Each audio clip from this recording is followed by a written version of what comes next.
সুপ্রিয় দর্শকবৃন্দ, আসসালামু আলাইকুম রহমতুল্লাহি ওয়া বারাকাতুহু। প্রীতীয় শুভেচ্ছা নিবেন, আশা করি সকলেই ভালো আছেন। আমরা অনেক সময় বলে থাকি যে আমার একটি ভোট কি হবে, আমি যদি ভোট না দিই আমার ভোটের জন্য কি অমুক প্রার্থী আটকে থাকবে, অমুক প্রার্থীর বিজয় কি ঠেকে যাবে। আসলেই যে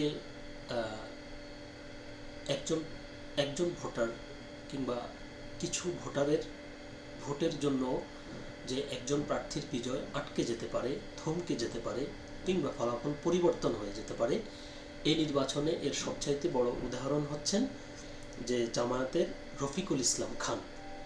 কথাটা কেন বলছি, যে অর্থাৎ এই যে পোস্টাল যে ভোট, এই ভোটিং সিস্টেমটা চালু হয়েছে এবার, এর আগে কিন্তু এই সিস্টেম ছিল না।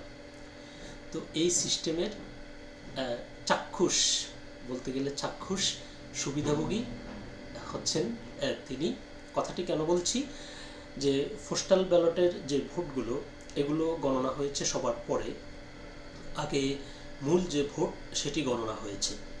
তো এই মূল ভোট গণনার সময় 765 ভোটে তার যে প্রতিদ্বন্দ্বী তার থেকে তিনি পিছিয়ে ছিলেন। পরবর্তীতে যখন পোস্টাল ব্যালটগুলো গণনা করা হয় এবং ওই গণনাতে তিনি তার প্রতিদ্বন্দ্বী প্রার্থীর চেয়ে অনেক এগিয়ে যান এবং এই এগিয়ে গিয়ে তিনি শেষ পর্যন্ত বিজয়ী হন। তো এটি খুবই গুরুত্বপূর্ণ এবং শিক্ষণীয় একটি বিষয়।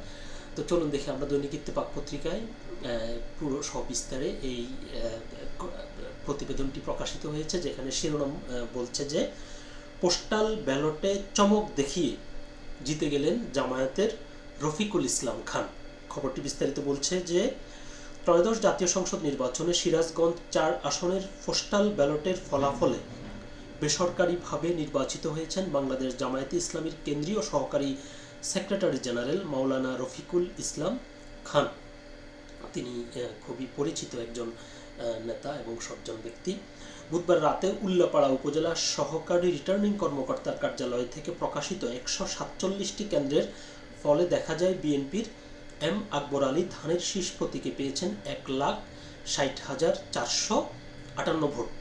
জামায়াতের রফিকুল ইসলাম খান দাঁড়িপাল্লা প্রতীকে পেয়েছেন 1,59,693 ভোট, অর্থাৎ তাদের মূল ভোটের ব্যবধান হচ্ছে 765।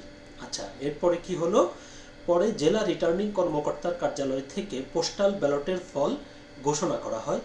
এই আসনে বৈধ পোস্টাল ব্যালট ছিল 3,021টি।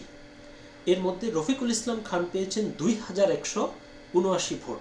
যেখানে মূল ভোটে তিনি 765 ভোটে পিছিয়ে পড়েছেন, সেখানে তিনি পোস্টাল ভোটে এগিয়ে গেছেন এবং এখানে পেয়েছেন তিনি 2,179 ভোট এবং এম আকবর আলী পেয়েছেন 820 ভোট।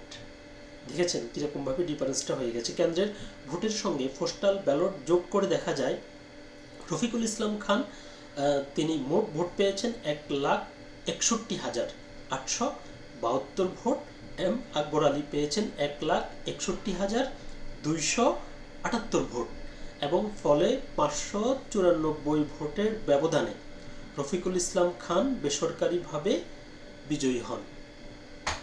তো এটি খুবই গুরুত্বপূর্ণ একটি